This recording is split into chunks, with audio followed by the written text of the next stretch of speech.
Hello, and welcome to Postcards from a Soul and Her Human. I'm the human Gina. Thank you, everyone out there, for being here with me. I appreciate it very much. I'm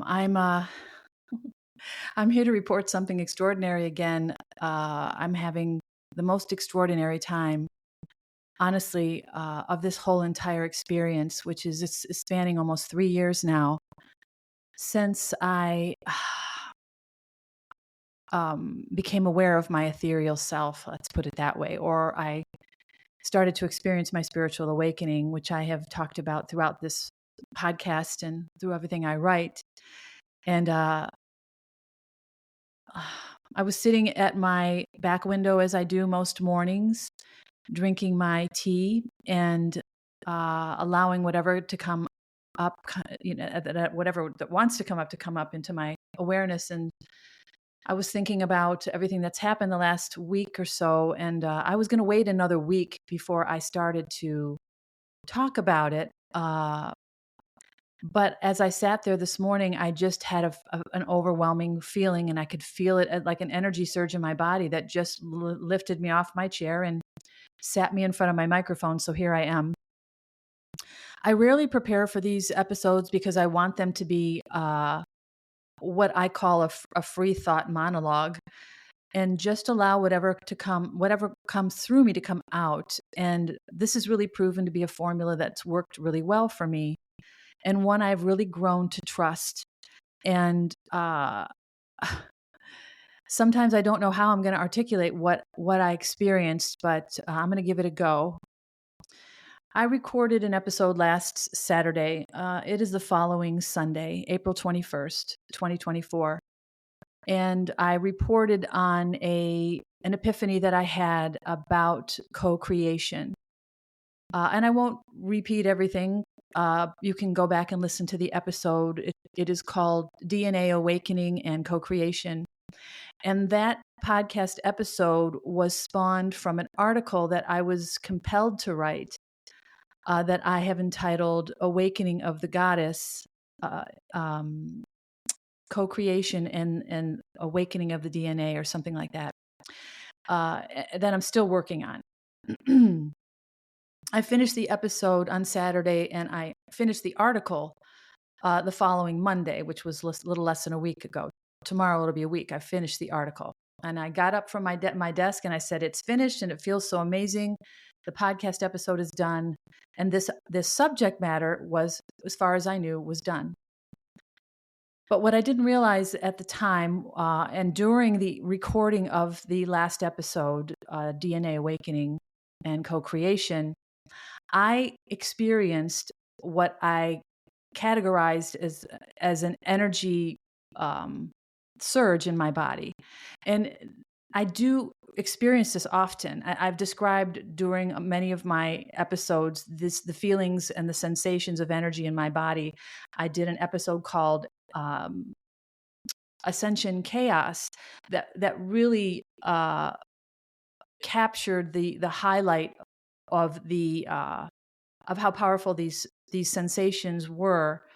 And I ended up passing out, and I had all kinds of other things where I almost called the doctor going on. They were so powerful, I guess is the only word I can use to describe. They were physical sensations of my energy moving in my body, is the only way I can describe it. And this has happened throughout this whole last 3 years, which is the time frame since my energetic breakdown, where I ended up in the hospital that I described in the last episode again, to now, which is nearly 3 years. It'll be 3 years at the end of June. So I've experienced many of these energetic sensations in my body, and I've described them as well as I could.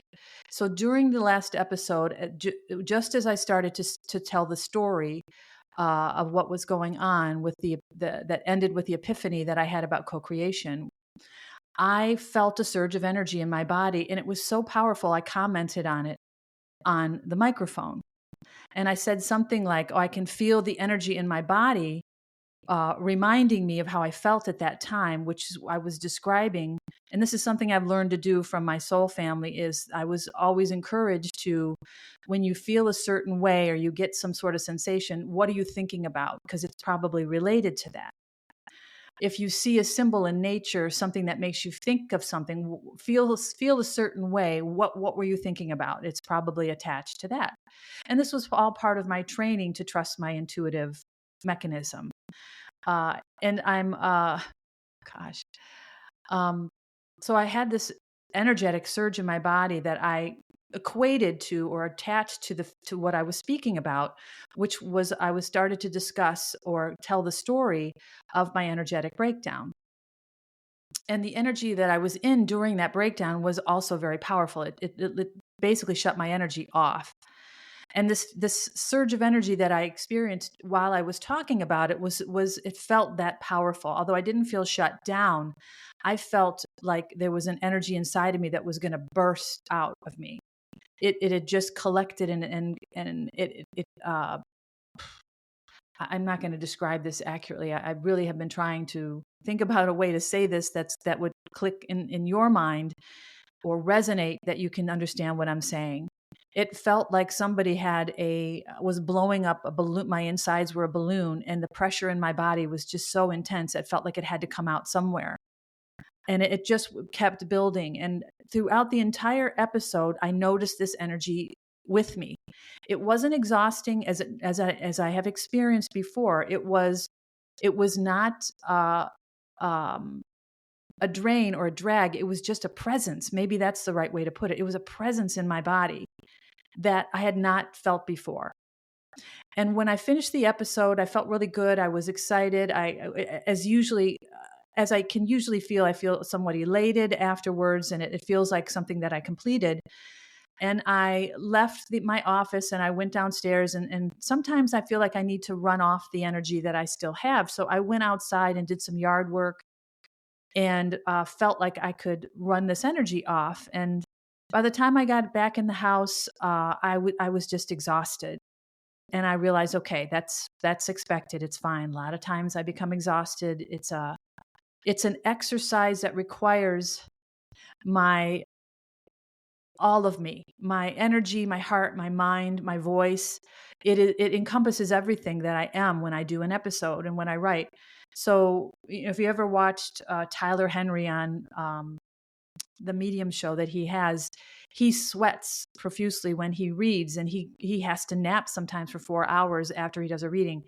It's something like that. It just takes a lot out of you. So I lay down on the couch and I just rested, and I just felt this deep exhaustion in my body. And I'm like, okay, this is not unusual. The evening wore on. I had my dinner. I did whatever I did. And I ended up kind of staying close to my couch. I rested the rest of the evening. And the next day was a Sunday. And I laid in bed longer than usual. And the entire day, I was exhausted. And that is where it became unusual. Usually by the next day, I'm back to my normal, whatever it is, energy level. And I was feeling very dragged down, very exhausted. And so much so that by the time I left the house that afternoon, which I try to do every day, even when I'm not feeling up to it, and go take a walk, because being outside is always a remedy for me. I take a walk in a wooded area near a pond. I spend time near the pond. I lean on the trees. It's a spiritual experience as well. I've come to understand that nature is a spiritual experience, and whenever I step outside of my home and into nature, even just my yard, it is a very satiating time, and I consider it a communion with my brethren, my brothers and sisters who are the trees and nature, and of course Mother Earth and all that, the elements and everything. So I took a walk Sunday afternoon, and as I was walking, I started to feel like maybe I had done something wrong. And this is unusual lately, because I have such clarity in my body with my soul, my intuition. These days, I don't really ever doubt much that I feel or think. So this was unusual. I'm walking and I'm starting to feel like, oh, maybe I did something wrong. And what I started to feel like was maybe I divulged too much. Something that I did in the last episode that I had not done before. And I did, it was a remarkable thing that I did recognize as I was doing it, kind of wondering, what are you doing? I was talking about everything that was foretold to me through the tarot messages and other mediums about my destined future. And I talked about it in a detail I've never have before. I may have mentioned elements of it in the past, but I've never talked about it. I've never said the name of my twin flame. I've never talked about the fact that I would be moving to New Zealand, and I have these other experiences there. I was very specific. And I felt comfortable doing it because when I wrote the article that I was still working on, I had divulged it all in the article. And I even said to myself afterwards, what are you doing? This is personal. This is not something we talk about. And I don't know why I really haven't talked about it. It just felt like something that I was to keep close to the vest, even though no one told me to. And probably because what I said, it just sounds so fantastic that why throw that element in there and making it hard for people to believe in what I'm saying when they think I'm cuckoo. So I think there's a lot of reasons why I didn't really talk about it. And I think that I had to go through a process of really embracing all of it as well. So it took some time for me to feel comfortable doing that. But in the article that I wrote and was writing as I did the last episode, I had laid it all out and more. I talked about myself as a star seed and how I'm here from another star system to help the planet. I mean, it all just poured out of me. And I was not planning to write about that at all. But this is also something I've learned about this intuitive channel is if I sit down to write and my fingers do something and the paper says something I didn't intend to say, that is basically channeling. And I've never experienced formal channeling before, but I know a lot of what I say and a lot of what I write is channeled information. And it's probably from me, my higher self, who is more aware and who has a perspective above everything in my life, including all the way to the very end, that she speaks through me. And so do other entities and beings, I believe. But I wrote this article and I did it in quick succession, which is not normal either. And I looked at it and I said, what are you doing? You're writing things in here that you'd never spoken about. And then I realized that this is what's meant to be. I was nearly compelled to do it. So I thought it must be what I'm meant to do. It's time for me to divulge this part of my journey for whatever reason and to just trust it. So I did. And when I spoke on my episode, I did the same thing. I just divulged a lot of information about what was foretold to me as part of my destined future, a part of my destiny in this lifetime.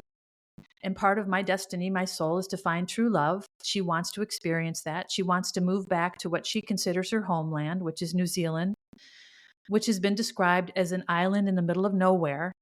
And it's funny because I've noticed so many things in my energy that make me feel like this place, this island in the middle of nowhere, is going to be where I feel most comfortable. My sensitivity to climate has changed dramatically over the last few years, and remarkably in the last week. I have a sensitivity to cold and to heat. So much so that it was 75 degrees. I'm sorry, it reached 77 degrees last week here in the Midwest, which is an unusually warm day this early in the spring. And I was suffering. My hands were really hot. I could not get cool. I shouldn't say suffering. I don't mean to sound dramatic. It was uncomfortable. And that evening, though, it cooled way down into the 50s, and I slept with the window open and freezing, and it was wonderful. Not freezing, but cool, and it was really wonderful. And I also noticed the same with extreme cold.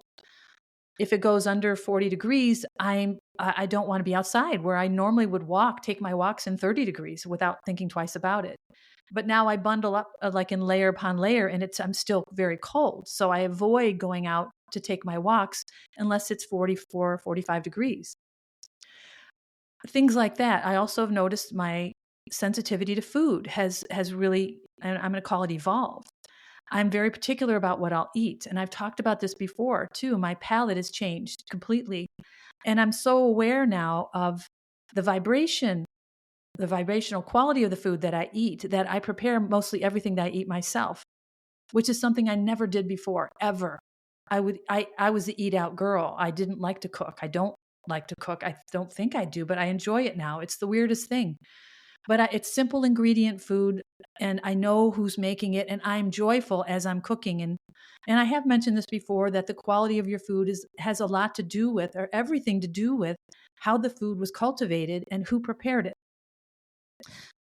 That the vibrational frequency of that being or that animal or the plant is greatly impacted by the way it is treated, just like we are.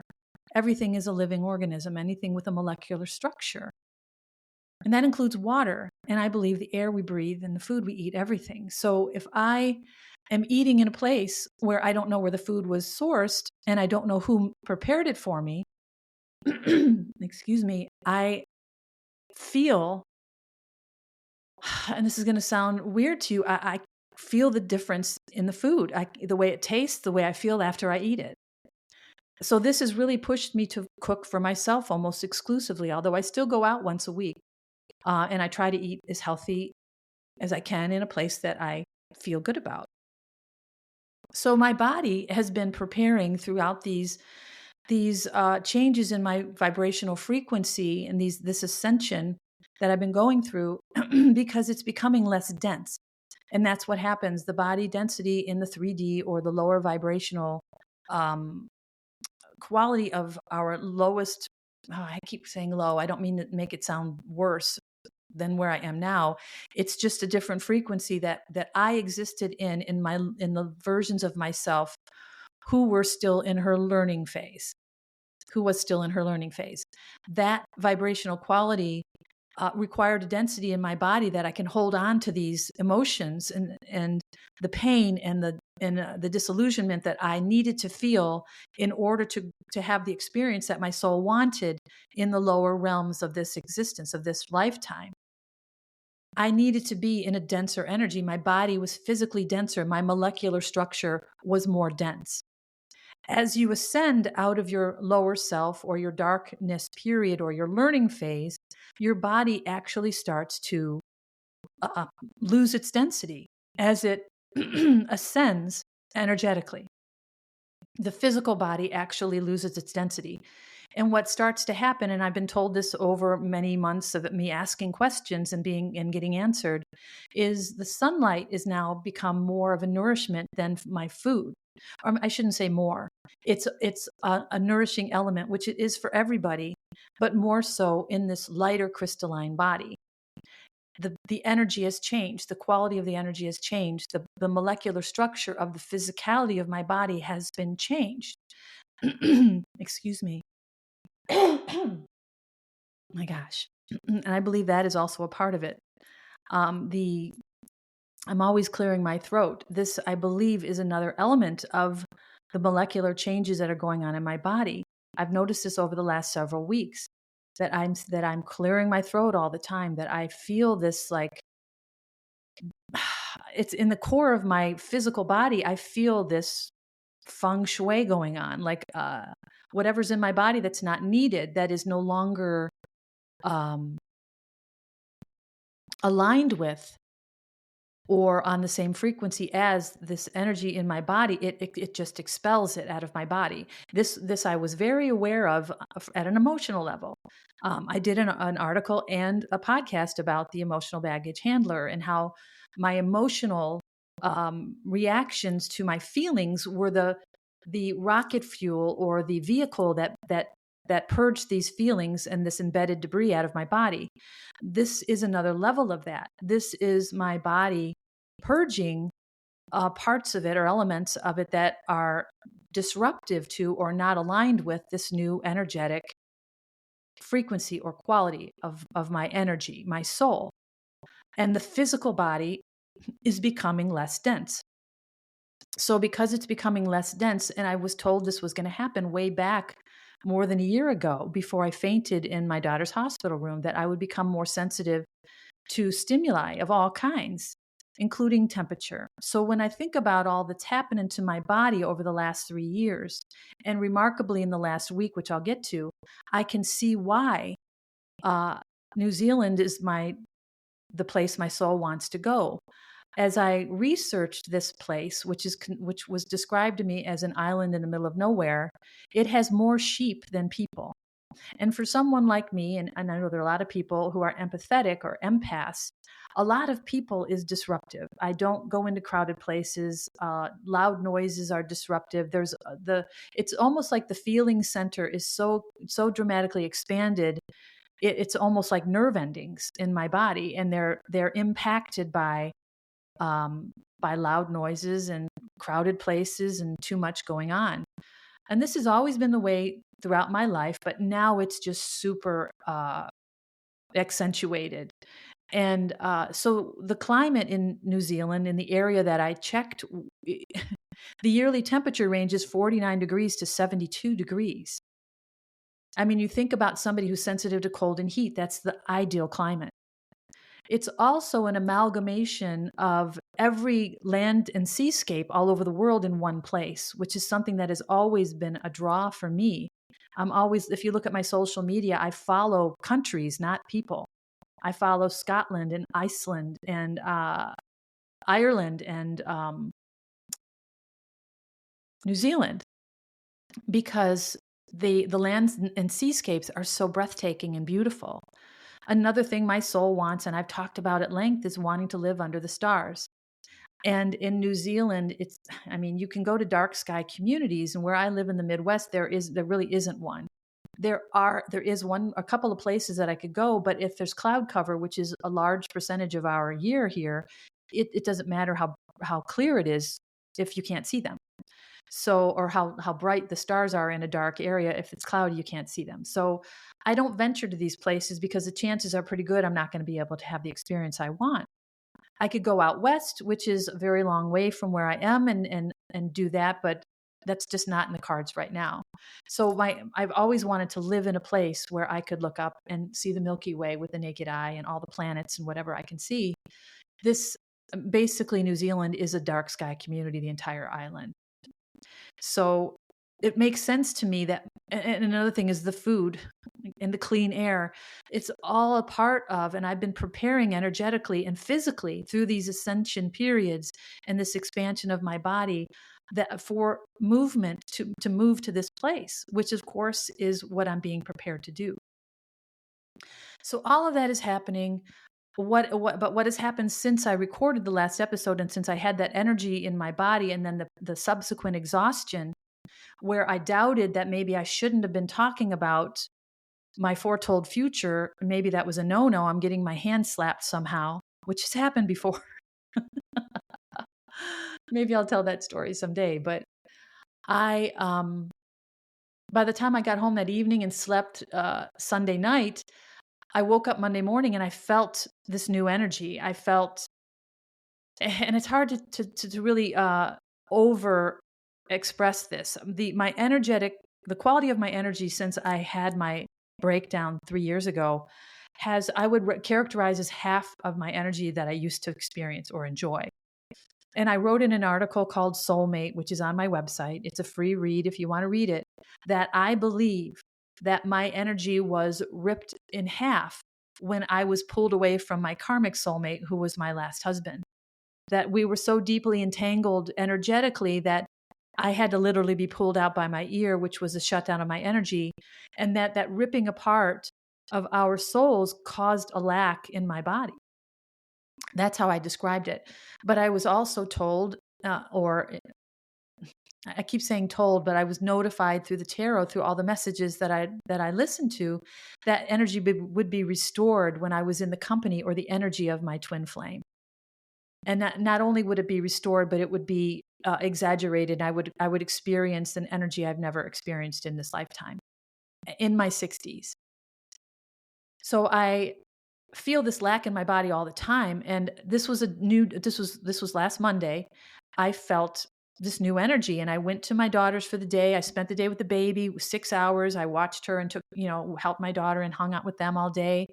And by the time I got home in the late afternoon, I normally would go lie down, and then I would take it easy the rest of the day. That's how I felt all the time. But I got home and I said, I feel like mowing the lawn.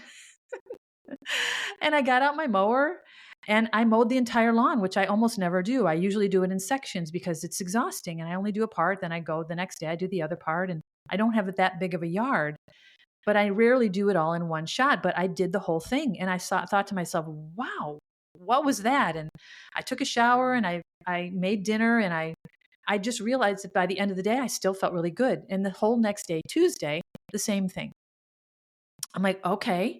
And I had forgotten about how I felt about my doubt, and it just had left my body. I knew that wasn't a thing. It was very brief. It didn't stay, which tells me it's not a thing. So I went about my day, Tuesday. I spent the day with my girls and came home and did my thing and felt really good. And by Wednesday, I don't think I was with the girls on Monday, but anyway, Tuesday and Wednesday I was with the girls. When I was with the girls on Wednesday, I started to feel something new. And I'm sitting on the couch, and my daughter was home, and the baby was playing, and I just felt a dizziness. And I didn't say anything because I was just really curious about what it was going to do. And I felt this really mild dizziness, and I'm thinking, okay, this is different, this is new. And I sat with it because I know it always passes. I don't have to ever worry. And I sat probably about 10, 15 minutes in this light dizziness where if I turned my head, it would almost like be a delayed reaction where my energy would come after and it would just cause a spinning. And if anyone has experienced vertigo, which I do experience, you know what I'm talking about. So I sat there and just kind of sat in it and just wondered where it was going to go. And after probably 20 minutes, it passed and it was gone. That evening, Wednesday evening, I sat on my couch after dinner and everything, and I noticed it back. And I wasn't moving around. I wasn't spinning or anything. It was just sitting on my couch. And I noticed, and I can feel it right now as I'm speaking, the feeling. It is a dizziness that just comes in like a wave, and it just wants me to know it's there. And it's just this very light feeling. Something else I noticed the day before, and on Wednesday, was I started to have a new feeling in my body. And one thing I've described over and over and over with the ascension is a feeling of static, or like a thunderstorm and lightning storm going on under the surface in my body. And I've equated it to feeling like anxiety, which it is absolutely not. It is a energetic reaction to the frequency changes I'm going through. And I've documented these and spoken about them many times, but this was different. And I kept saying out loud to myself, this feels different. I said this, and I said out loud, finally, it feels like a shift.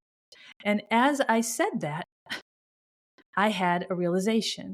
And I'm sitting on my couch in the evening last Wednesday, and I had a realization that what I was experiencing, and this is how Gina, the higher self me, who believe I am merging with right now, is how she works with me. She gives me a feeling that takes me to that helps me verbalize what. Okay, let me start over again. She creates a feeling in my body that I have to describe. And when I get to the point where I'm able to describe it, I get an epiphany or a realization. So what happened was the feeling in my body, and it happened, it's probably about 12, 14 hours at that time. All day I was feeling it that evening. And I think late the day before, if I'm not mistaken, the feeling was a pulling of my energy. And I said out loud, I feel like this is a shift.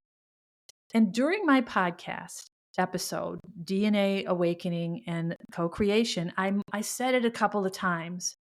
I feel like this is a thesis for my graduation of my spiritual awakening. And I didn't know what I was saying at the time, but I can only tell you that writing the article, doing the podcast episode that I did last Saturday felt like a graduation, like a culmination of everything I have learned over the last 3 years, everything about my spirituality, about the cosmos, about living a life more empowered, which is what I'm doing with every episode and everything I write, which are the downloads that I receive as I sleep and everything I've discussed over this time period. The ascension and the expansion of my body, all of this is culminating in this one article and this one podcast episode. And it felt like a graduation. I said that more than once. Well, as I sat on my couch and I said out loud, this feels like a shift, I knew what it was. It was a dimensional shift in my energy. And when you talk about dimensions, and I've learned a lot about them lately, and I discussed them in the last episode, about co-creation as only being possible if you are in a specific dimensional reality, or have you reached a dimension? My hearing just changed. I'm going to tell you what's happening in my body right now because it's so amazing. My hearing just shifted from one ear to the other. So I don't know what it means, but I'm just going to tell you about it. So I'm having this realization that I have shifted a dimension in my energy, and I'm remembering what I've just learned from the series on Gaia TV called Initiation, which I will quote as a source in the article, and also always tell you I always try to tell you where I've learned things, because when I learn something, it gives context to what I'm feeling. I'm not learning something that I know in my mind. I'm learning something that gives me the vocabulary to talk about what I'm going through. This is something that I've discovered, that when I'm watching TV or I pick something up that resonates with me, I'm not learning something with my intellect, my brain. I am learning something that is giving my brain the vocabulary to describe what I'm going through. And these, of course, are not accidental. It's not accidental exposure to this information. I'm led to watch these things, and the timing that I watch them is also part of the design of what I'm doing here. The feelings that I get in my body are my higher self saying, okay, Gina, it's time for you to have this realization. Here, I'm giving you this feeling. And it guides me to the realization, which guides me to a whole nother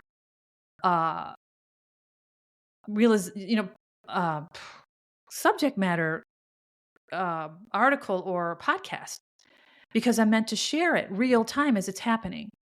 So I am having this feeling that I call or identify as a dimensional shift, and this feeling of being pulled. I don't know how to describe it. It's like a pull on my energy. And I said to myself, oh my gosh, that's what just happened. And that's what the energetic surge in my body and the subsequent exhaustion, and then the energy I had for 2 days, and then the dizziness started. And the dizziness is a more refined symptom. And I can only describe the ascension or the dimensional shifts that I have gone through, and I don't know how many I've gone through. But if you take me from the third dimension to the eighth or ninth, where co-creation is possible, I've probably gone through a few of them here. And I would describe the ascension or the dimensional shifts that I've gone through before as being dragged up a stairway by my leg, by my foot. And I was laughing as I thought of this analogy because it was so disruptive. I felt like my head was being banged against the wall the whole pull up the stairs. So yeah, you're ascending, but you're being dragged up a stairway. It's not like an angel who floats with her wings. So when I'm describing this feeling, this dimensional shift, it is more refined. So the dizziness, I feel like, is a less disruptive, although it's very noticeable, especially for me, symptom of this dimensional shift. This energetic or physical impact on my body is causing this dizziness, which I've not experienced before, except for once, which I have to see how close to the full moon it was, during a rainstorm, which was near the full moon, between the full moon and the eclipse. And I have not researched this yet, but I have a feeling this eclipse that just happened was the energetic cycle, or brought in the energy on a cycle of photon and gamma ray, or however you want to describe it, that caused this energetic dimensional shift for me. And I have to look at the timing, but I believe that's what happened. When I learned about the eclipse, which was the weeks before it happened, it was through YouTube videos that would just pop up, unrelated, nobody I follow or subscribe to, that would describe what to expect. And when I was drawn to one of those, I would open it and listen to it. And what I learned was that this particular eclipse that we just had on April 4th, 2024, was particularly powerful for three of the zodiac signs. One was Aries, one was Capricorn, who is my daughter, and one was Libra, who is me.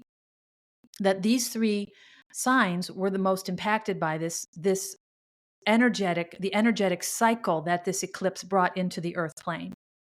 I have not researched this yet. I plan on doing it. It's a note in my notes for my article that I still have not finished because it keeps growing. And I believe the eclipse is what was the catalyst for this dimensional shift for me, because I was told and taught that all the energy comes in cycles and that we experience them in waves, and that's how we progress through our evolutionary cycle when we're in this form. Is the energetic purges from the universe cause these cosmic events in our body?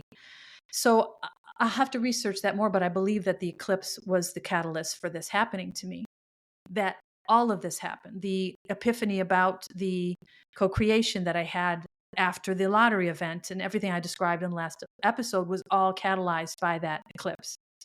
So I'm having this more refined symptom, which is dizziness. It's not being knocked up the stairs with my leg being dragged up the stairs, which is what it had felt like in the past.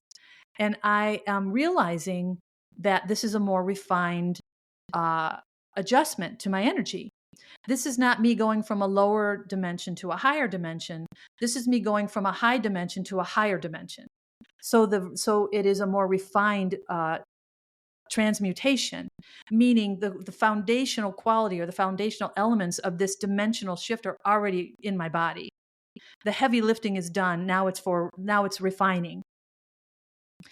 And I made a comment in my last episode that I wrote about in the article, because I said, I don't think that I can do this. And what I was saying as I was talking about co-creation is being only capable or only an ability while you're in the higher dimensional realities, which I think are 8 or 9. I don't remember how it was described in the series I watched. And that I said, I'm not saying I can do this. What I realized what was happening, and it's happened a couple of times in the last couple of weeks, is my brain did not yet understand what my soul was doing. And my soul was having this experience of co-creation, and my brain was not yet aware of it. Because what I realize now is that I am absolutely co-creating. And I don't know what dimensional reality I'm in. I'm not a technical expert on this. I'm just reporting my experience, that everything that I have gone through has told me that this is what's happened. This is a dimensional shift, that everything I've been prepared for or conditioned for this new reality has what I'm going through in the void that I described as this dormant period of my life where I'm outwardly completely isolated. I mean, my life here in this world that I live in my current reality, has really been reduced to a pinpoint of only my close family. I have no life here otherwise. And I always wondered, when is that life going to start again? I'm still in this dormant period. I don't have anything going on at all. I don't really have friendships. I don't have hobbies. I don't go places. I really don't do anything but spend time with my very close family. And I always expected that to change when this dormant period was over, but I see now that's not what's meant to happen. What's meant to happen is I'm meant to leave this place and enter a new reality. And the whole purpose of co-creation, and I discussed this without knowing what I was saying, and this is so fantastic. When I think about, even when I write and I look at what I wrote, I'm like, what do you mean? I wrote early on in my article that I am witnessing the resurrection of the goddess in myself. And when I went back and read it, I'm like, why did you say that? My brain was like, what are you talking about? You're no goddess. What are you saying? But I realized what is happening, that I'm writing about myself, the resurrection of my own goddess energy. That's what's happening. And I don't have to be shy about it because I'm meant to talk about it. So me being shy about it is allowing my ego to control what I say because I'm worried how it's going to be perceived. My brain didn't conceive of yet what was happening because my soul was speaking. When I've talked about co-creation and how you have to be in the higher dimensional realms in order to be able to connect with the ethereal channel of source energy, of source consciousness, and to create a frequency in your body, which I've been conditioned to do throughout all of my learning in the last 3 years, of love and of the highest expectations and the highest blessings. And this is why I've been shown everything that I'm due to experience in this world, which is true love, material abundance, and absolute freedom, which are the things, and highest purpose, which are all I think about. I don't think of an outcome or a specific manifestation of it. It's all open-ended because I've been shown exactly what it is. So I don't wish for anything. All I do is emanate through my daydreaming and through the unconditional love that is the default mechanism in my energy, my energetic signature.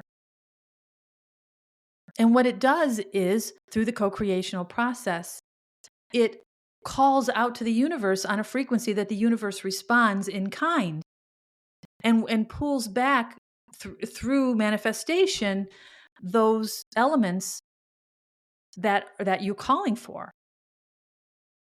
And they start to manifest in your world. And I said this before, through chance encounters, through opportunities out of nowhere, and through good fortune. And I'm saying all this, and I know what I'm saying is true, but I'm not connecting it to myself. I'm reporting what I'm observing, which is a position that I've learned to take here as an experiential transducer. And I've changed my title, so those of you who are paying attention. Experiential physicist just sounded too technical. And I didn't want to take away from the physics because it's a very important field. So I've landed on a new term. If I need to describe myself, I refer to myself as an experiential transducer, because that is technically what I'm doing.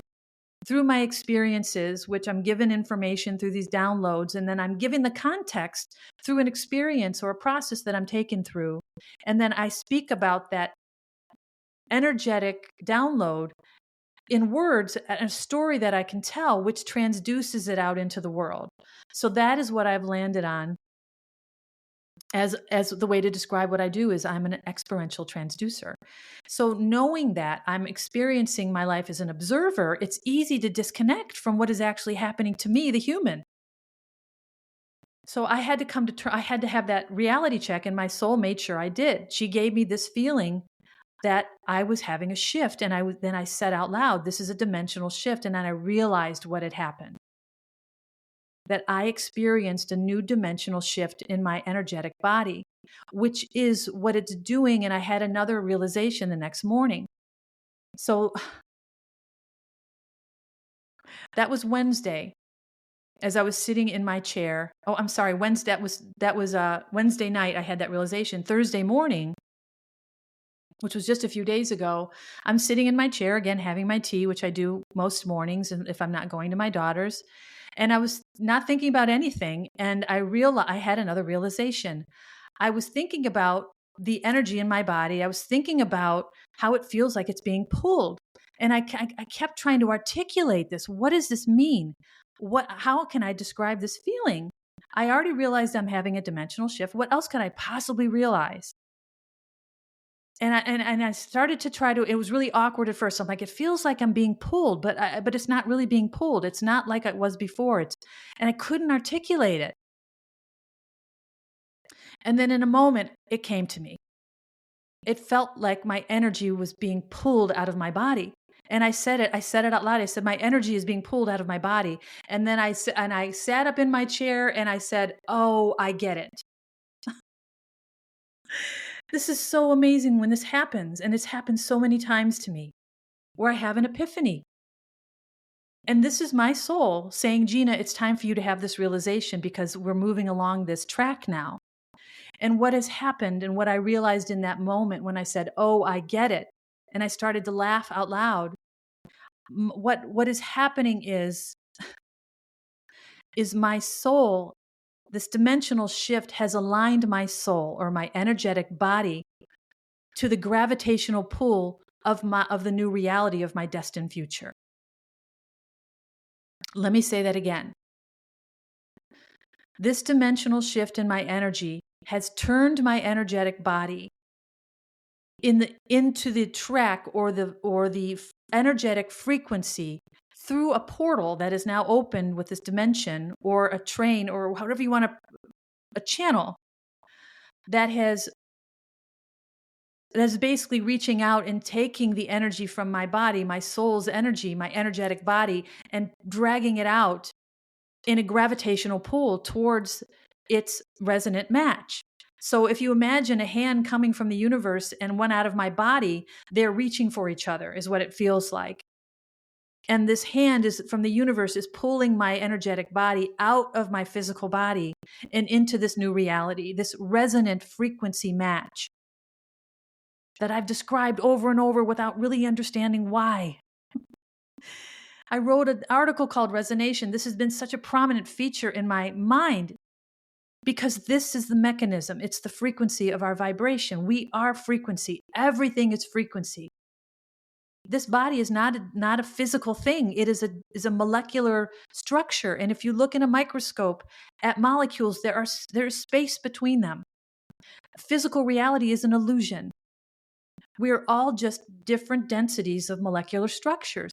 If I was the same density as a rock, and I think I've said this before, I could put my hand right through a rock. But I'm of a different frequency, so I can't do that. I can put my hand through air and water because their frequency structure, molecular structure, is less dense. So as I become less dense, my body, I am more attuned to these higher frequency elements. And I know that I can feel my body, my energetic body, being pulled out of my physical body.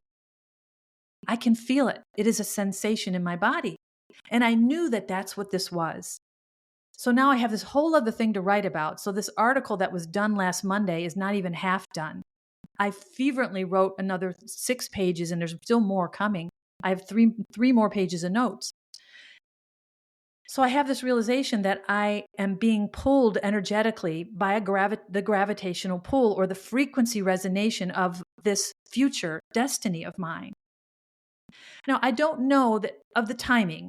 I could be ignorant and say, oh, it means it's coming right on corner. I have no idea. Divine timing and linear time have no relationship at all. Everything in the divine realm has already happened and is happening at the same time. So there's no way to put that on a timeline. That's just a human construct, is time. But what I can tell you is that this feeling of my energetic body being pulled out of my physical body and my physical body losing its density is that this alignment has taken place. And whether it happens in a day or a month or a year, I have no idea, but this has definitely changed. And I don't need validation. I don't need to ask my soul team, is this what happened? I know it as well as I know anything. And I can still feel it in my body right now. And it doesn't stay all the time. It was a feeling that I was meant to acknowledge and identify so I could have the epiphany and then understand where I am and I could talk to you about it. This is what my purpose is right now. Now, the larger part of my purpose is to take place with my twin flame. And I've not really talked about this either, but I do talk about it a little bit in the extended article that I'm writing, is that I am being conditioned, and I talked about the love notes that I've gotten over the last 4 months now, and how it's really made me think about this relationship and what is happening. And I said this in the last episode, I don't feel like they're just love notes. They're helping my energy, my heart, and my mind become conditioned for this new reality. So when I'm talking about co-creation and not manifestation, manifestation is calling elements into your life.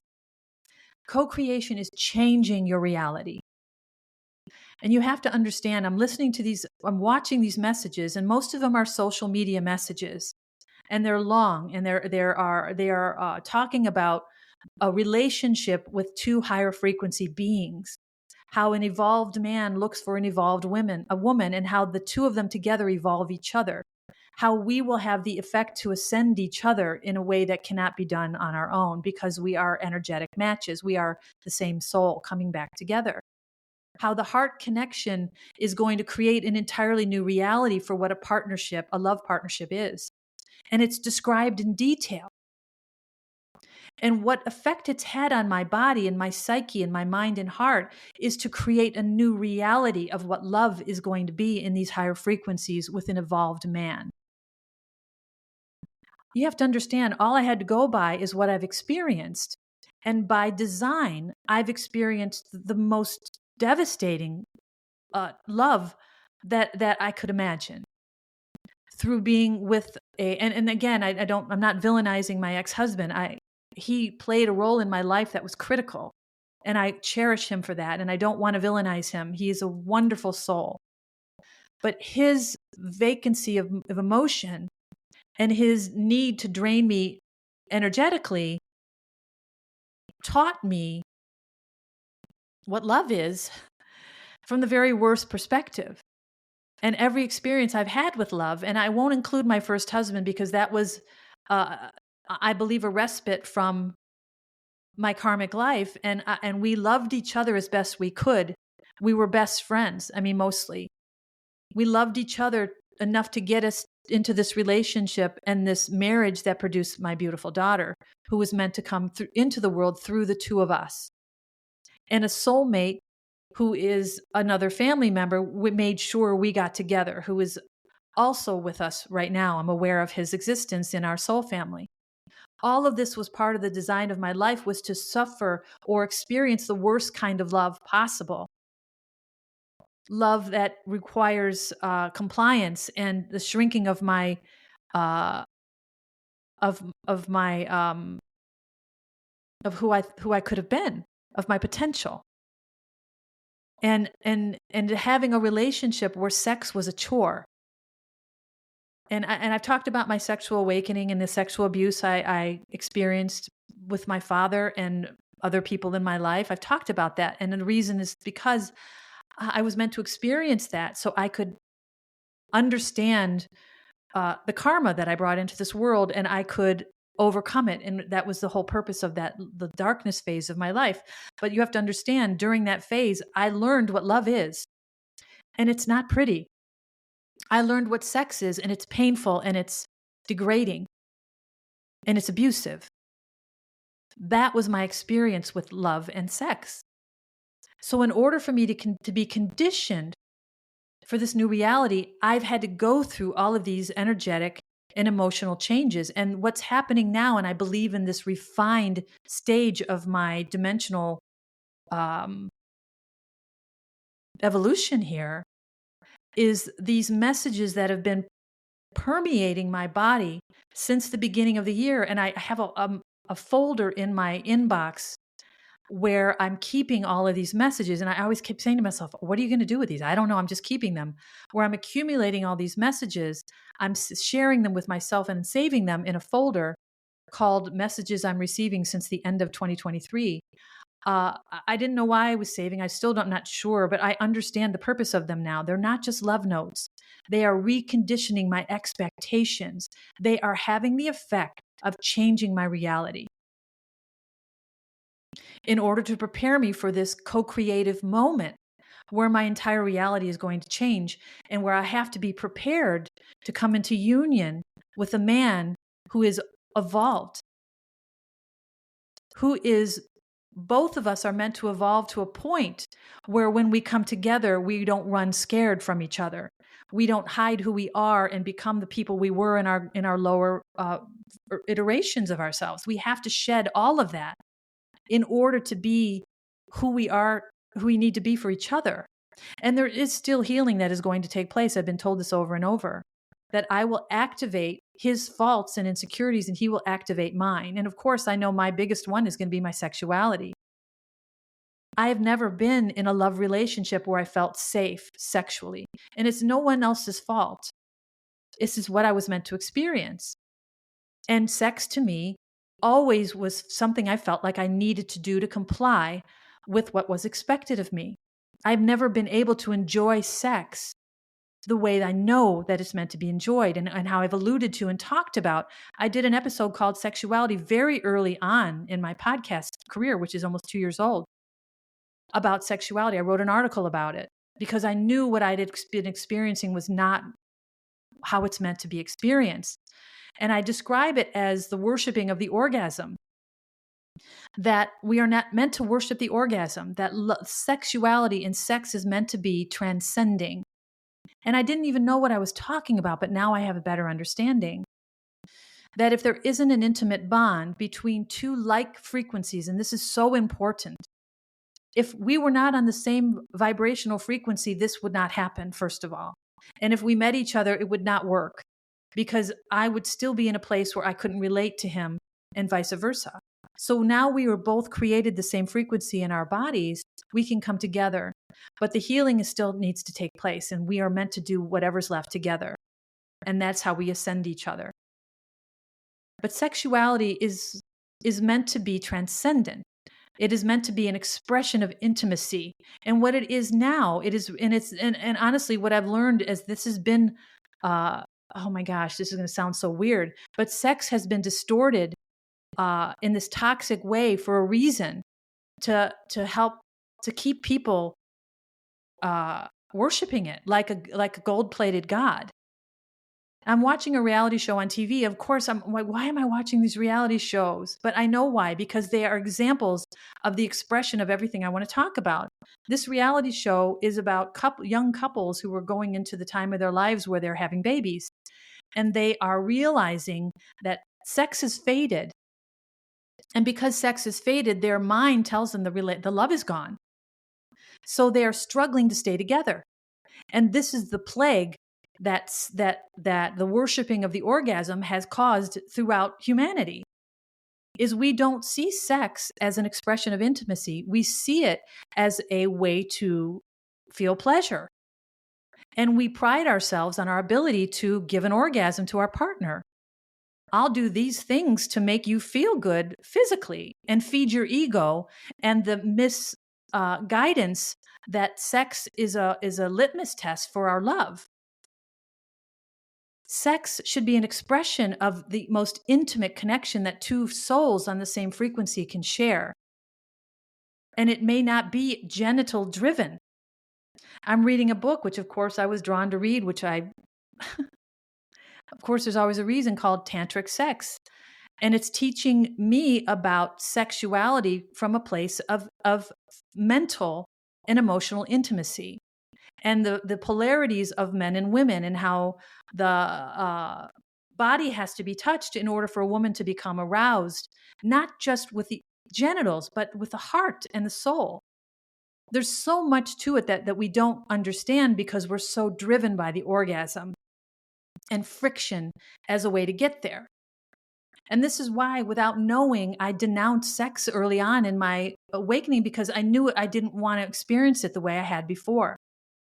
It was degrading. It was demoralizing. It was, I felt like less of myself.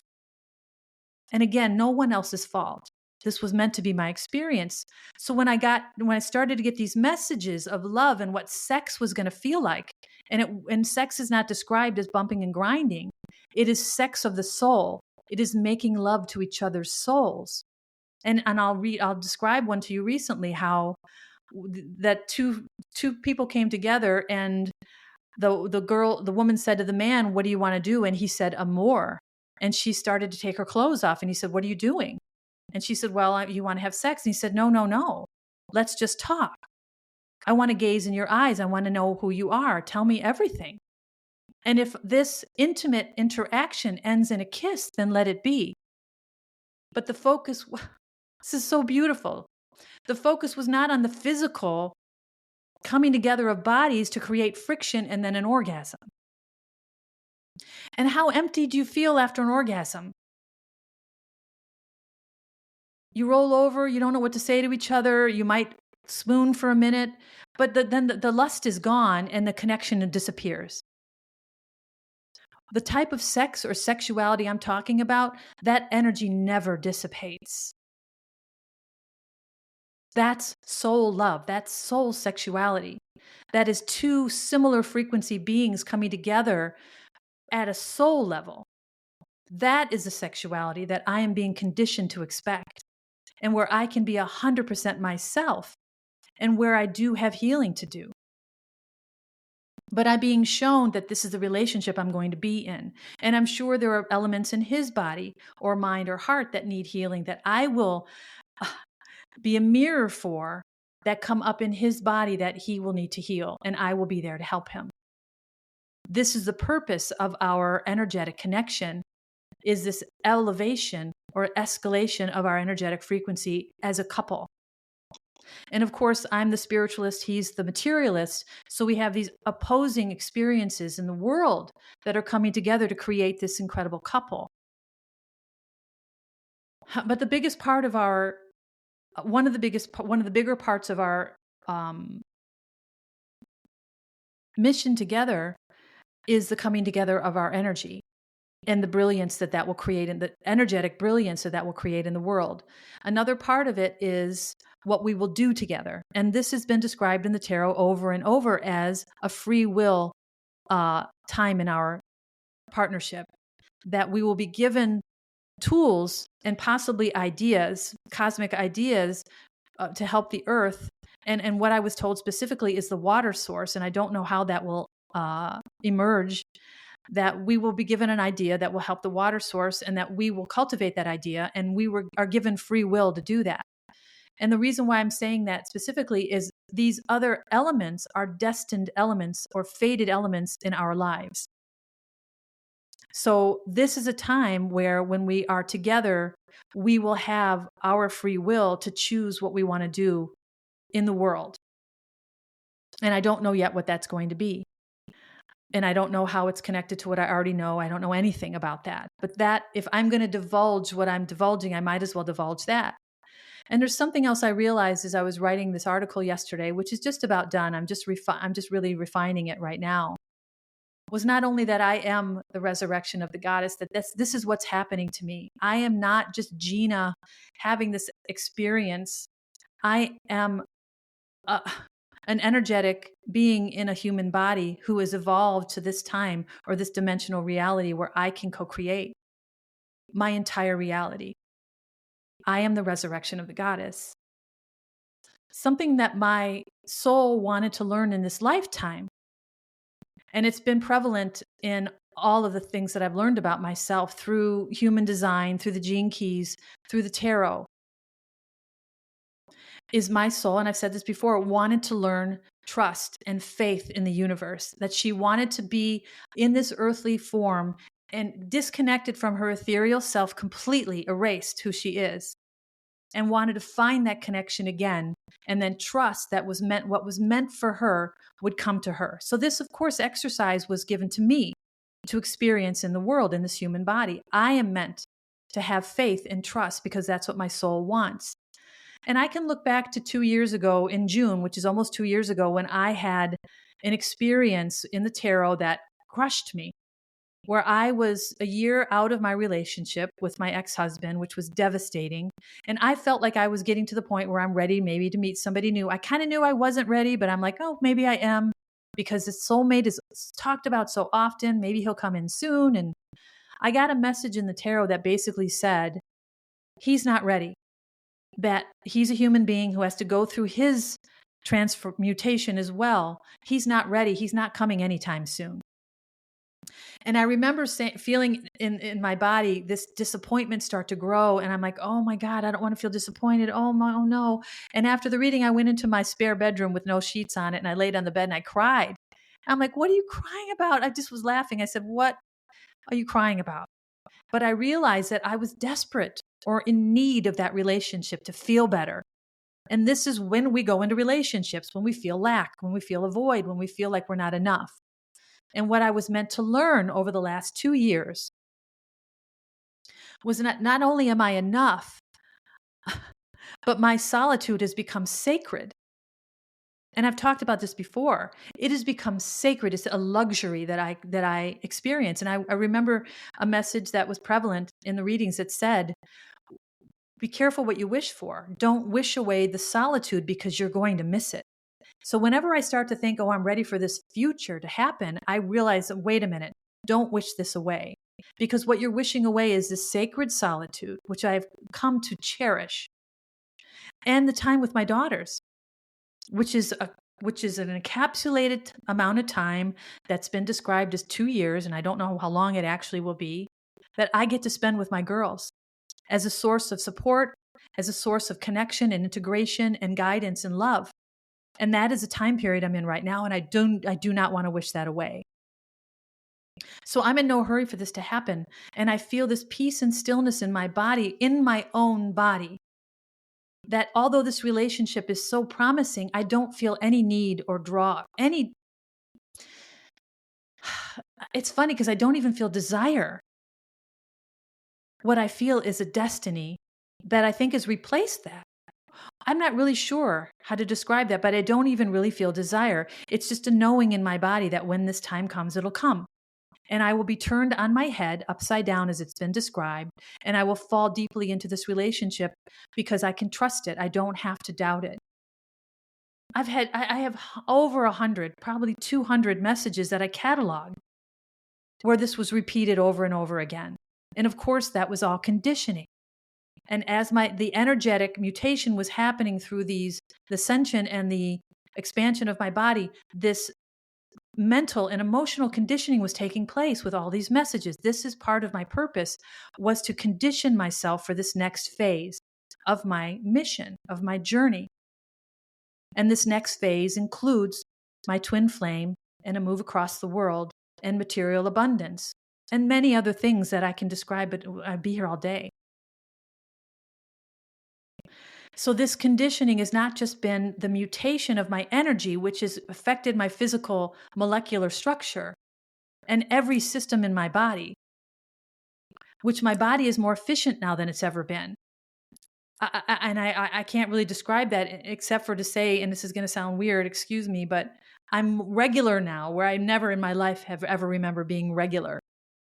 And this is just happening now. And I started to say in the last week, since I've had this energetic feeling of this dimensional shift, is when I'm having these other sensations happening. I become regular all of a sudden, which again has never happened. This is my body becoming more efficient because any waste in my body cannot be tolerated. Emotional, physical, mental, food.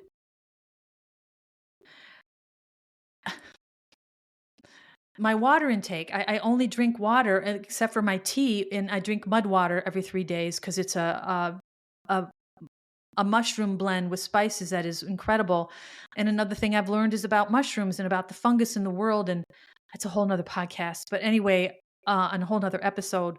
But when I was standing in my kitchen after going to dinner Thursday night, which I do once a week with my sister, I had the most safe meal I could imagine. I had a salad with roasted potatoes on it, which I've had many times before. But when I got home from dinner, I stood in my kitchen and I noticed I was having digestional pains. I'm like, what is this? I've never experienced this before. And I looked down at my stomach, which becomes incredibly lean over the last few years. I mean, so lean that I can put my hands on my waist and I can feel almost, it's as lean as I've been since I've been in my 20s. I noticed my stomach was all distended, and I knew that this was an experience I was meant to have to make me realize that food is becoming more and more important, the quality of the food that I eat. Even though I ate something that seemed like the safest thing on the menu, who knows what the potatoes were marinated or cooked in? Who knows how the person was feeling who created my meal? Who knows how the vegetables were sourced? And I'm meant to understand the quality that is required to go in and around my body. The frequency that I am in is important more now than ever. And this is my environment and why my environment has to change. The climate, the clean air, the desire to be under the stars, the desire to live on the coast, which is an island in the middle of nowhere. The desire to be in a less populated place. New Zealand is one of the least populated countries in the world. So all of this has come together in one point of light that has expanded and enveloped my whole body, my whole being, my whole reality. And I can tell you this without doubt. I'm sitting here looking at my old reality with these eyeballs. And I'm sitting in my old chair in my old house, but my soul is not here anymore. And my body, as light as the molecular structure is coming, is too dense to travel on the same wavelength that my soul can go to this new reality. She is an energetic being. She is already there. She probably goes back and forth all the time. She's already with John. She's already living in this home. She's already living this new reality. And it is only a matter of time before the physical body, which is too dense to travel that frequency, is led there by way of serendipity, which is chance encounters, opportunities out of nowhere, and good fortune.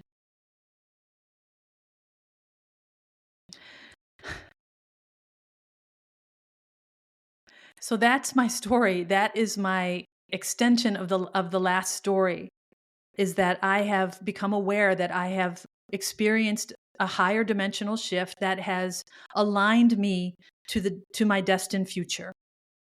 And my soul now travels freely back and forth on this frequency of energy, which has created a channel between this physical body and this earthly realm and that ethereal bridge that takes us to this new reality in a different place, with a different person in a different reality that I've been conditioned to experience throughout the last 3 years. So yes, this is a culmination of everything I have learned in the last 3 years. Yes, this is a graduation of my spiritual awakening. Like I said, that I didn't know when I was saying that I said it. Because my soul knew what she was saying when she said it, but my mind was not there yet. There's a lag, there's a delay. It's getting shorter, but it's still there. I am the resurrected goddess. And I'm not saying that to be conceited. I'm saying that to report to you what has happened to me. And this is what's possible when we follow this journey of our energy, when we trust our body to tell us who we are and where we're going, when this intuitive channel becomes our brain. And I went from, and picture an evolutionary chart where and I know this evolutionary chart has nothing to do with actual reality, another subject matter. But if you picture a monkey at the left side and an evolved human at the right, and all the iterations of the evolutionary cycle of man, I started as that monkey in this lifetime. I was the low vibrational, dark lady who had to go through the worst haunted forest I could possibly conjure. But I was led through it by my own body, by my own self, without anyone else's help. I didn't need someone to love me. I didn't need someone to guide me. I didn't need someone to tell me what to do. This was all me, and I just had to realize that. My onboard navigation was all I ever needed. I just didn't know it. But when I reached out for a solution, all I got was more reflected back at me. More pain, more disillusionment, more confusion. That's the lesson. Until we learn to trust ourselves and to start to take care of ourselves, and I don't want to sound like I'll stop. But I started as that monkey, and I'm ending this a goddess. And I don't know where it's going to take me next, and I will continue to talk about it if that's meant to be. But I just wanted to share this another incredible story with you. And there is an article that is just about done, and it does contain a lot more detail, and it's called Awakening of the Goddess. It's just incredible how much has come together, how much has come to light, and how clear this picture is.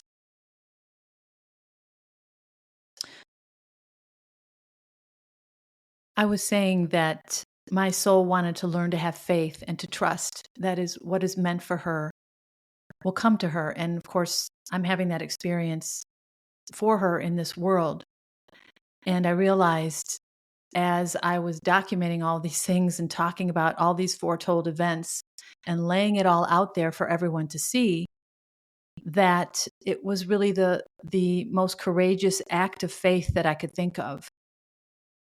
That this is a testament to her desire to become faithful and to have trust in the universe, and to show her that she has achieved that in this lifetime. That as I lay all this out for everyone to know and to hear, that I am laying myself out. And it is a true testament to the faith that I feel and the trust in the universe that what is meant for me will come to me. So I wanted to end with that. And I thank you so much for listening as always. Until next time.